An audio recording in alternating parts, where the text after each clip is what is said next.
করি যে বাংলাদেশের যে এখন নতুন যে টিম হয়েছে, অনেক হামজা আসছে, তারপর ফাহমিদুল, এরপর সমিত যে আসে কানাডা দিয়ে, সে সে তারা যে আসে টিমটাকে অনেক সমৃদ্ধ করছে। আগামী যে খেলা হয়েছে, লাস্ট যে খেলাটা হয়েছে ভুটানের সাথে, সেখানে আমরা দেখতে পাচ্ছি যে তারা কত কিছু করছে। এখন সমিত নতুন ঢুকছে, আশা করি তার কাছে অনেক কিছু দেখতে পারবো নেক্সট ম্যাচটা।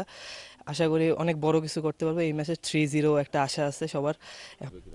আমরা বাংলাদেশের খেলা দেখবো এবং আমাদের দেখা নিয়ে অনেক আগ্রহী, এবং আমরা চাই বাংলাদেশ জিতুক ম্যাচটা, কারণ আমাদের দেশে কয়দিন আগে হামজা চৌধুরী এবং ফাহমিদুল ইসলাম আসছে, তারা হয়তো বা ভাই ম্যাচে ভালো পারফর্ম করবে এবং জিতবে।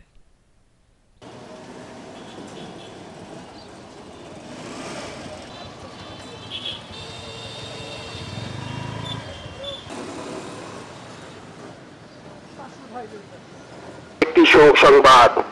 আমরা অত্যন্ত দুঃখের সহিত জানাচ্ছি